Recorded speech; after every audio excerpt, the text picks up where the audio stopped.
smoked him. He's going down. He's down, Neil. Neil, I smoked him. After all it's done. Yes. He's a dandy. Yes. He's a dandy. Yes. Oh my gosh. Well, just hit the prairies here for the first time in about 5 years. I'm absolutely pumped for this trip. Heading all the way to eastern Montana to go chase antelope with the bow. I've never been out that way. I'm not sure what to expect. Man, just absolutely pumped. It's crazy how much you can miss the prairies, but as flat as you can see, big sky country, baby. Let's go.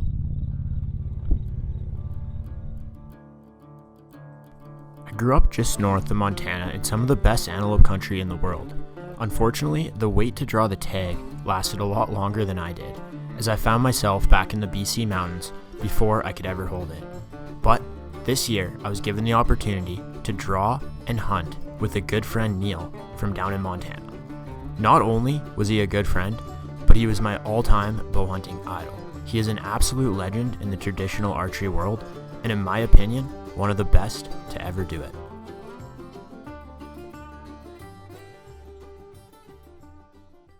Day one here, sun's just coming up. Last night was kind of a pretty busy night. We got the camp set up, we got 2 blinds set up on a couple different water holes. One for Neil that I just dropped him off at his blind there, and I'm gonna drive back and park and go walk into mine. But it's new country. There's lots of small little water holes around, and so you definitely have to do your due diligence and pick the right one. So there's 4 or 5 that are on my list on X that I've marked, and I'm going to hike into here at some point. But for the morning, I'm gonna go sit my blind and yeah, just enjoy the beautiful eastern Montana sunrise. Hard to beat. I'd say we have about a mile walk into the blind here. So let's get going. I'll be forever grateful to be able to learn from one of the best and for him to share some of his spots with me. I wasn't sure what to expect. I was given a general direction of where to look and pick the best spot for a blind set.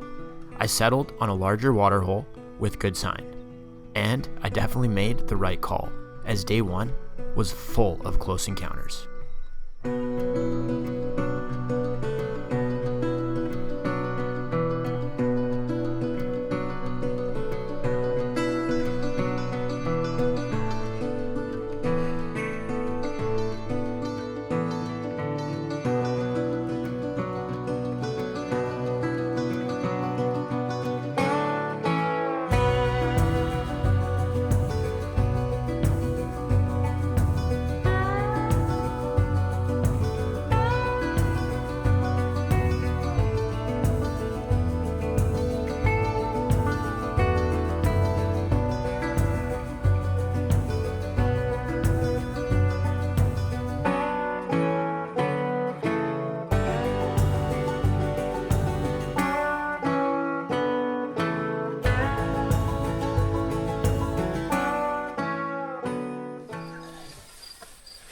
It's 2 o'clock now. Haven't seen anything in a few hours.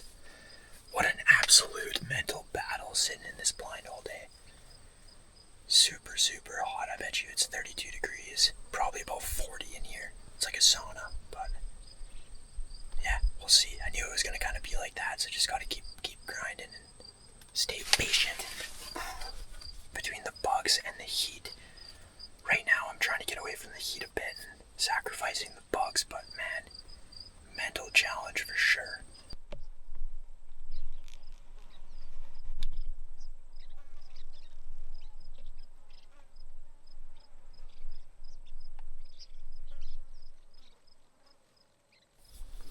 Well, another really nice buck just skirted the whole water hole at about 100 yards, 150 yards. Super wary of the blind. It seems like these older bucks do not like this blind here, but we'll see what happens. Hopefully they get used to it in the next few days.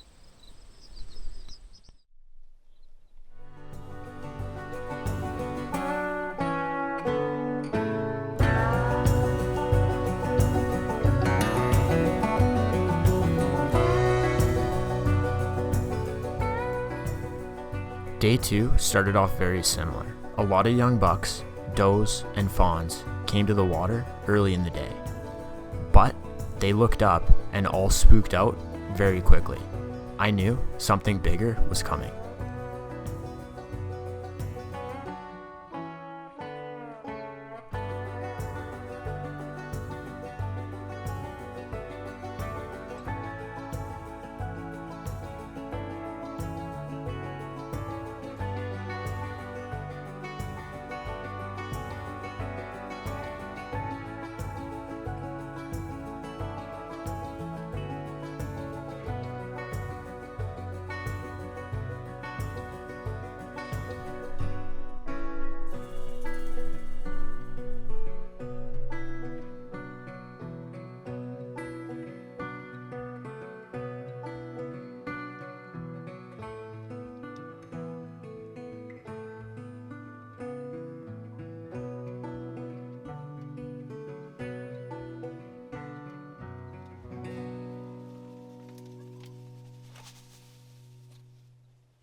I just missed a beautiful goat. He came in and he was drinking at about 40 yards, but he was facing me. And then he turned up and he went up above onto the rocks there, and I shot him for like 44. And I think he was more like 50. Man, this is tough. They move so fast. Brutal. Real pretty goat, but man, I'm having bad luck this year. Just cannot seem to shoot. Well, after that missed shot this morning, it's been very, very slow and hot.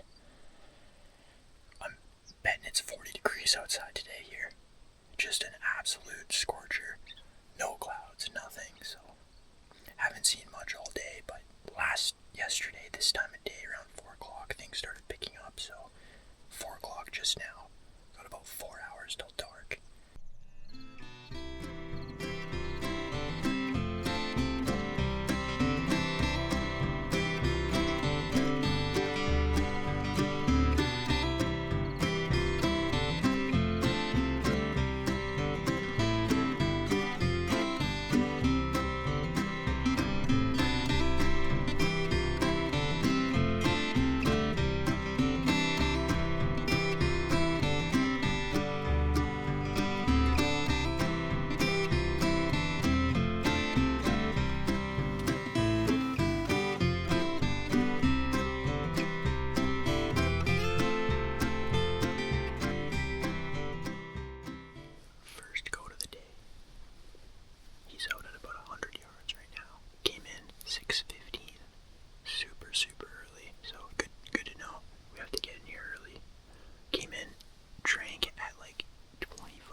Day 3, and I'm down to my last day and a half of the hunt. It's 6:30 in the morning, and this beautiful goat came in to drink, perfectly broadside at 20 yards, just tempting me. But, lucky for him, I was looking for something a little more mature. I watched him for about 45 minutes, and when he left over the horizon, I'd find out that this was the only antelope I'd see all day.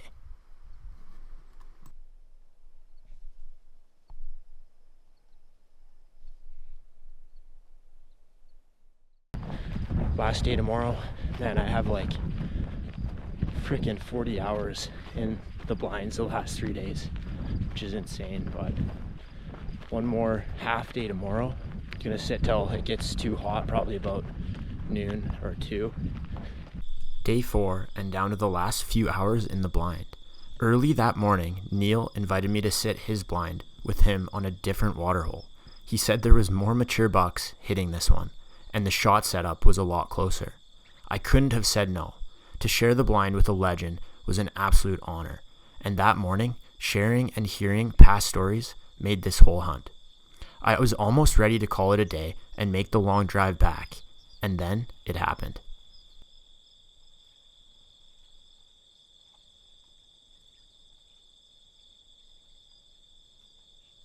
He showed up out of absolutely nowhere, and that's why they get the name the Prairie Ghost.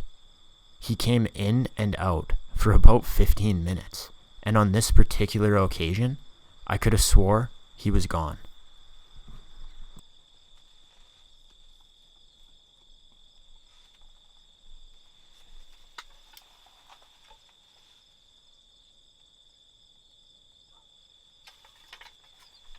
I remember getting a very strong side eye from Neil, wondering why I didn't shoot him. And when he turned around and started making his way back in, I wasn't going to make that mistake again.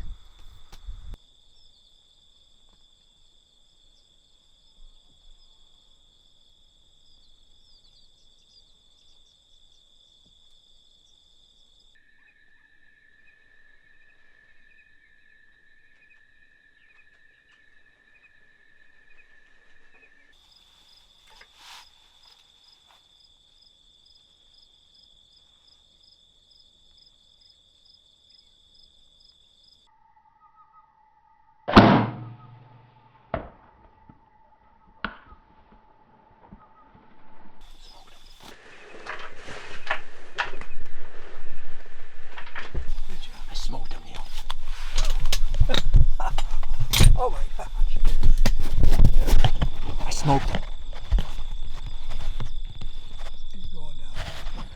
He's down, Neil. Whoa, I smoked him. After all this time. Oh my gosh. Text Vic, tell him to come. That is so. Oh my I could gosh. cry. I could cry, buddy.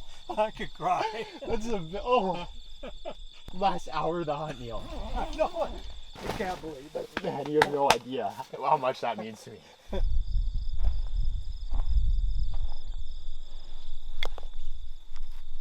It went right through.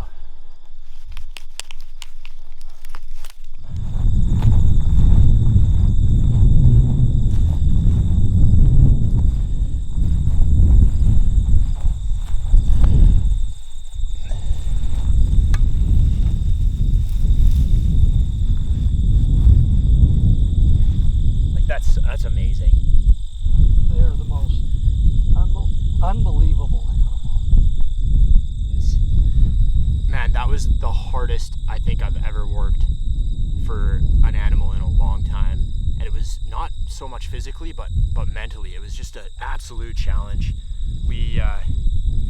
I was sitting in 40-degree heat, probably a lot hotter in the blind, for hours on end. I probably had about 45 to 50 hours in that freaking sauna blind. It was brutal, but it paid off. The last half hour of the trip, this goat came in and out, and finally he made a mistake by coming a little too close to the water. 30-yard shot, put it right through the front shoulder, a little quartering away, and it came out perfect. He went about maybe 40 yards and tipped over. Check this out. That is as good as they come in Montana. An absolute beast for an antelope, and I'm so glad that I held out for a good one. Flares out, big cutters, super heavy. You can't even get your hand around those bases. Absolutely beautiful animals. Unreal. We did it. Like, what? We did it. In the last half an hour. Man, thanks so much. I owe everything to you and Vic there for letting me sit your spot. So